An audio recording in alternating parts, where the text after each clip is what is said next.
Hi, I'm Corey. Hi, I'm Tess. Welcome to A Lovely Place. We're so glad you've joined us as we invite Jesus into the midst of our lives, learning, and laughter. We hope this podcast can encourage your heart and make you smile today. Hello, my friend. Hello. All right. Well, we have made it to chapter 8 of End Emotional Eating. If all goes as planned, we will just have one more episode about this book on chapters 9 and 10. And I really feel like it's like that one of those like crossing the finish line moments. Like we just have to keep our eye on it for a little bit longer. Like we're almost there. We can do it. Right? It's been such a good book, but it's also been really like a labor, like it's been a lot of work moving through it. So Yes. I feel like this book is one of those books that reading it by yourself would be really hard. Like it's better to have a person that is going alongside you with it to share the load. Yeah. Well, and then just so you can hear what you're talking about or thinking, like, what is that? Because then I think hearing it from like your perspective, like that one time we were talking about surfing and you said something totally different. And I was like, I don't even know what you're talking about. And they're like, oh, that was in that chapter, wasn't it? Like, and we read the same pages and the same words. Like, it was just like, okay. But we're in different places when we read it. Like, yeah. Because I was reading this a while ago and then now we're recording about it. So it was like going back over my notes and I was like, oh, how's that going? Practicing kindness.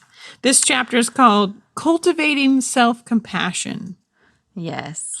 And we're in End Emotional Eating with Jennifer Tate's psychology. Yeah. PsyD. I don't know what the doctor of psychology. I'm not sure. Yeah, that sounds something cool. Like that. PsyD. Anyways, woo. It's been a good chapter. Like, like we've said before, I think that each chapter we read really builds on the foundation of the things that we've read already in this book. Yeah, I think almost more so than any book we've read. They all really tie in together. And she starts the chapter talking about like raising children and how you might think it would be helpful to raise children. So she gives 4 options: low on expectations, high on warmth, low on expectations, low on warmth, high on expectations, high on warmth, and high on expectations, low on warmth. And what they have found statistically is that the high on expectations, high on warmth is actually the most effective way to raise children. And she's also relating that to how we parent ourselves, essentially, like parenting our inner child or whatever you want to call it. Like the way that we relate to ourselves, that it's not helpful to have low to no expectations of ourselves because then we'll never go anywhere. But it is important to be high on warmth in the way that we interact with ourselves and relate to ourselves. So I loved this quote. She said, "High standards don't relate to suffering. Self-critical judgments do. There is such a difference between when you pursue a task chaperoned by self-acceptance and when you decide that your performance defines you." That one hit me because I think, and she talks about this person that, she was like struggling in her dating life or something like that, this client of hers. And, she said, "We talked about how compassion is so different from giving up, and we worked on noticing the desire to give up. Caring about yourself means you allow yourself to feel what you feel and want what you want, rather than drowning in shame and letting go of what matters to you." So she emphasizes that having high standards for ourselves is important, but then being compassionate in the way that we go about pursuing those, those standards, instead of just always beating ourselves up if we don't, like make the cut or whatever it Yeah, might yeah. be, you know. So I think it's been, as a recovering perfectionist, it's been a good lesson to learn. Yeah. I like to think I'm a recovering perfectionist. What's a perfectionist? What? Yeah. I just keep coming back. Like, it just, again, that mindfulness thing, like being mindful of what you're thinking, mindful of how you're processing it. And there was even a minimal mom video, and she had her counselor friend on, and they were talking about thinking and how it's just thinking.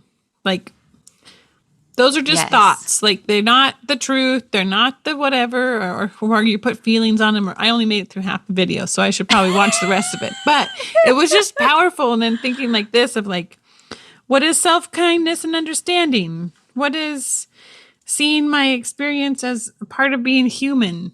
How does that help me? And Yes. then noticing your thoughts and feelings mindfully. There that is again. Like, Yeah. and I was talking to somebody else, and they were saying something, or she was having more of a emotional situation. I feel like I'm having a physical situation with this back, but you're not excused from one or the other, because your Right. emotions affect your body and your body affects your Yes. emotions. Like, yes. and so we both wanted to be in the other person's problem. Like, we thought that would be easier. And then I'm just like, well, wait a minute. What? That doesn't really help either one of us. And then, but part of it's like, I don't know, that being human, like there's pain, there's challenges, and if we could just be nice to ourselves, like, Yeah. wouldn't that be a nicer experience as you were going through pain? Yes. Like, what? Well, and I love what you were saying about thoughts just being thoughts, because my counselor and I have been visiting that subject sometimes.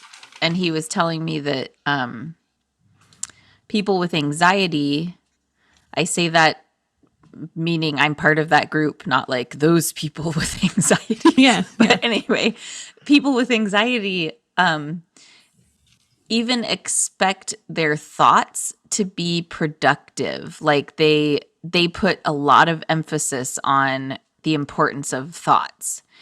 And so he has been challenging me to there's a couple exercises that we've talked about. Like, I think that there's even been some in this book where you're like in a train station and noticing the trains go by, like kind of to visualize that as your thoughts. They just come in and then they go out, Yeah. Or the same as like with like imagining that you're near a stream and there are leaves going by down the stream, and that those are your thoughts. Like, and you notice them, but you don't get stuck on them. And it also makes me think of the picture in one of the chapters of this book where she talks about unwanted guests at a party, and that you don't spend your whole evening following them around going like, Right. what are you doing? Get out of here. But Do you just need like some Diet Coke? right?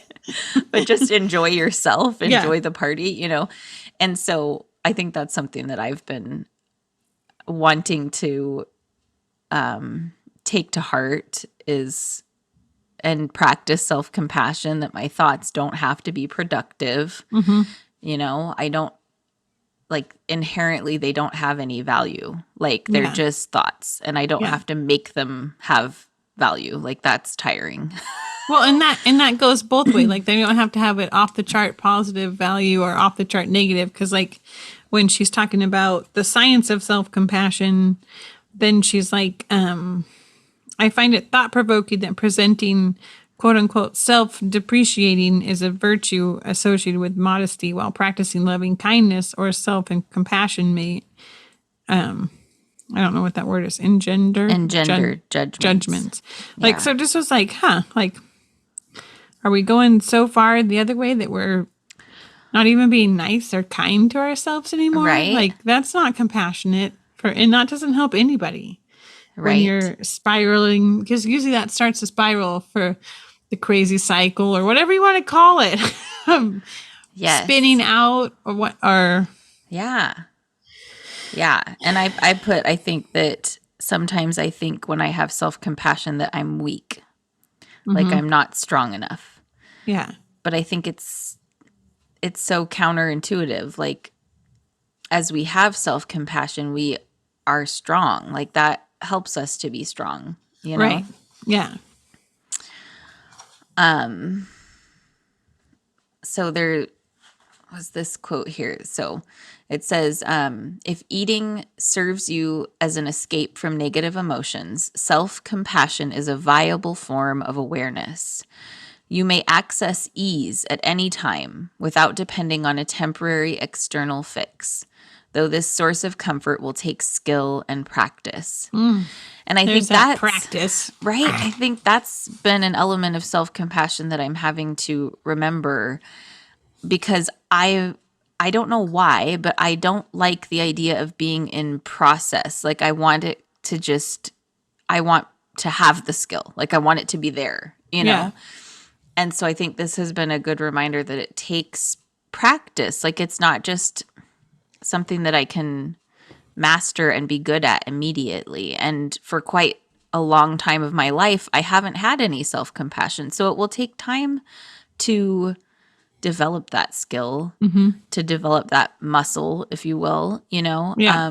and to like, having to do with our brains, like to rewrite that tape or to go Right. down that different track in my brain, it takes time because the other track is very well worn and easy to fall into, Mm-hmm. it's like a rut almost, and it takes time to get out of that. So Yeah.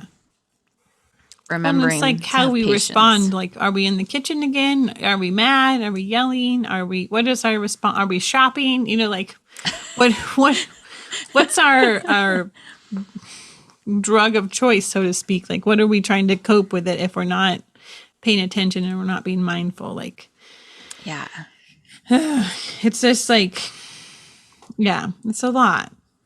Yeah. Well, and I saw this funny GIF the other day that or meme, whatever. It was whatever. Anyway, I don't know the lingo, but Yeah. it was Joey from Friends, and it Yeah. was here. Maybe I can pull it up real quick. It was funny. It says, deciding I want to teach my kid emotional regulation skills, and it's Joey with this smile on his face. And then it says, realizing I have none of these skills whatsoever, and his face is like really big Yeah. eyes, Like, yeah. And I'm like, okay, that's why I'm doing this work. And I saw something the other day too that was like, making your kids proud is more important than making your parents proud. And I was Hmm. thinking, like, I'm doing this for myself, obviously, but I'm doing this for my kids, like, because I want them to have better ways of relating to the Yeah. world and Yeah. relating to other people and relating to themselves. Well, and isn't that at the end of the book too? The summary she was talking about. You can't change your past or your parents, but you can modify the way you treat yourself and present or to affect your present experience. Yeah. Just like what? And I keep hearing that too. Like, we can't live backward and I can't move forward faster than this moment. So I've been trying to be in the moment. Like, even in the moments when it's painful and I'm crying because the pain is so intense that it's just like I'm just trying to be in that moment, which is really weird, but also helpful because then it's like, then in that moment, I can remind myself I'm okay and it's going to pass. And the spasm doesn't happen forever. Sometimes it's longer than other, but I'm talking about minutes, not, Yeah. then it's like, and then there's a release, kind of like that surfing the urge. Like it's a really, really, really intense. And then all of a sudden it's not. Yeah. So So it's that just like, okay. that reminds me of a conversation that I had with our mutual friend Kim the other day, and she was telling me about a book she was reading, and the author was saying something about like using the example of like a kid on the playground. Mm-hmm. They'll hurt themselves, and then you'll see them look around to see if anybody saw it. And if someone notices, they will cry, it will Mm. affect them. And I think I used to like hear a lot of people saying like, "Oh, just don't pay attention to it and then they won't cry." And I'm thinking, how is that a good thing? But she Yeah. was saying that it takes someone being present to bear witness to the pain that they felt for them to process it. And I was Ah, just wow. thinking, when you're in that moment of intense pain, if you just try to escape from it, no one's bearing witness to it. And right Mm-hmm. now, in that moment, you're bearing witness to it. But then you can Yeah. process it instead of just shoving it down and it coming out in some Mm-hmm. other Or way. or making myself even tighter that makes it worse, like Yeah. because that's not Yeah. helpful. So it's like the breathing is more like I was telling the PT, it's more like Lamaze breathing for a little while and then it calms down and actually is slower. And she was just laughing, like, okay, like, but yeah. And then those breath prayers, Jesus, help me, Jesus, help me. Like, I'm just like shouting out to him, trying not to wake up anybody. But then sometimes I do need to share that pain and wake up Stefan, Yes. and then he's there with me, and it's a different moment then too, even though it's more intense. I can't process it by myself, but that's Yeah. interesting how you're saying we need somebody to witness the pain to help. Yeah. But ugh, I'm Yeah. ready to not be in so much pain, and I do feel a Yes. little relief, but it's still not better. Yeah. It seems like it's been all consuming, Oh, which yes. it's hard then to feel like I can do the normal things that I do in life when there's something that Right. is all consuming. It feels like you're just in survival mode. Yeah. Yeah. And I don't think I've ever prayed to just be able to do the dishes. Like, Yeah. how many times have I avoided doing the dishes? And now I'm like, it's an honor that your body moves and bends to do the dishes. Yeah. How about that for a Mm. flip? Wow. So apparently, I'm getting lots of perspective. Thank you, Jesus. How much more do I need to Oh. have? Oh, just kidding. Not that it's like a report card, because I don't want to put Jesus in that box either, because that's not how he works. I don't believe that. I believe, well, I don't know how to explain it or all those things. I'm too tired right now. Sovereignty and his hand in our life and omnipresent and I don't anyways. Oh, And goodness. then we're trying to fight the urge to eat a bunch of sugar and carbs. And we, Oh, meaning me. Oh, because I just want to eat that. Like, I feel like that will make me feel better, but it doesn't make me feel right. better. Right. It's amazing what Yeah. chicken in the Instapot, little chicken broth, sometimes some extra garlic, sometimes ginger, sometimes something else. I mean, it's just like, all right, bites of chicken really are helpful to one in a Good. lot of Good. pain. Make it flavorful, right? Oh. Oh my goodness. So this next quote, Is it about chicken? no. So it's a composition of quotes here that I'm going to read because they all remind me of the same thing. So it says, when you practice treating yourself with ease, gentleness, and validation, these manners develop, and you may apply this kindness toward others, helping build meaningful, lasting relationships. It's hard to contribute to meaningful relationships if you Mm, feel depleted and yeah. emotionally exhausted. And then this next section, but it relates is self-critical thoughts like replaying your eating setbacks distract and capture your attention or our attention, interfering with our ability to connect with others. And if Mm-hmm. you find yourself caught in thinking that you are not worthy or worrying a lot about what others may think, It makes a lot of sense that it would feel challenging to clearly ask someone for something that you want. So all of those kind of had to have to do with living in healthy relationship with other people. Mm-hmm. And it just made me think so often I am either fast forwarding in my mind to something that's coming up because I worry a lot, or I am rewinding to some mistake that I think I've made, and it interferes with my ability to connect with others. And I notice that sometimes, like, as I'm having a conversation with someone, I am stuck up in my head and I'm like talking to them kind of robotic like, because I'm not in the moment. I'm like thinking about all these other things, or Yeah. maybe how I sounded weird when I said something to them, or whatever the Mm-hmm. case may be.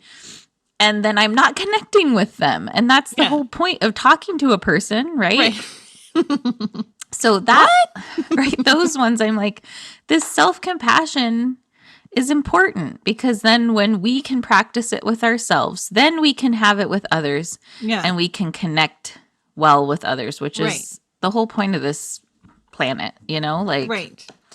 it's not about being alone. So, I was listening to a podcast the other day that she was talking about Adam and Eve, right? Mm-hmm. When Adam was created, the garden was still perfect, like the earth was perfect, but it was not good that he was alone. It Mm. just made me think of that. Like, even in the perfect world, God didn't want Adam to be alone. That was before Yeah. sin even came into the equation. So we are meant to be with other people. Yeah.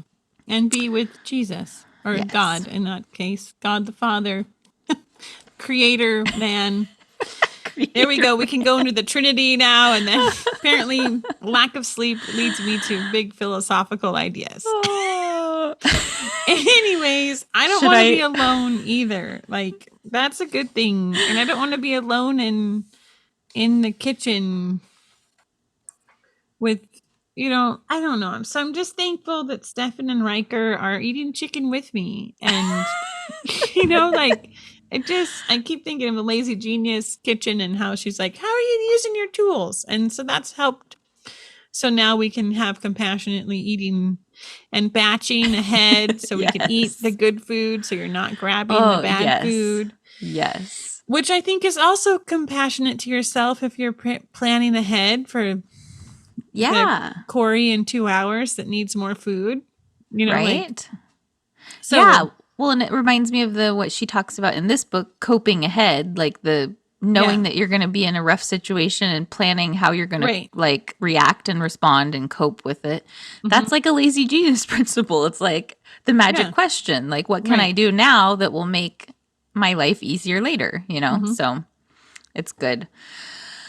Well, our verse for today is Colossians 3:12, and I think I'll just read through 14 because it's Okay. good. Therefore, as God's chosen people, holy and dearly loved, clothe yourselves with compassion, kindness, humility, gentleness, and patience. Bear with each other and forgive one another if any of you has a grievance against someone. Forgive as the Lord forgave you.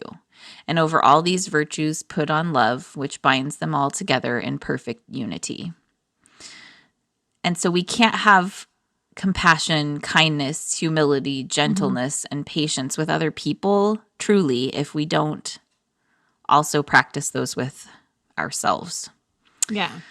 So, And that makes me think of going backward in time with mending the soul and that illustration I had of the black camisole, putting it on first. And it yeah. was like I was putting on shame and I was putting on hiding and everything. And then it's like not putting that on, but putting love on and clothing myself with what Jesus has me to clothe with prepares you in a different way. And it's very powerful, like just to be like, Yes. okay, Lord, you have this for me, not what I'm trying to put on. Yes. So good. Amen to that. He Amen. has a better plan. Yes. Mm-hmm.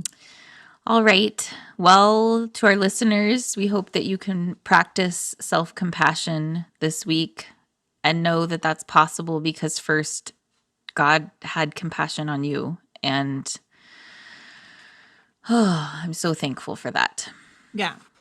And we will chat with you again Yeah, next we time. will. And that will be, yeah. Chapters 9 and 10. And All that right. happy November is what today Yes. is. We're making it through the year, friends. Woo! You can do it. Have compassion. All right. Okay. Bye. Bye.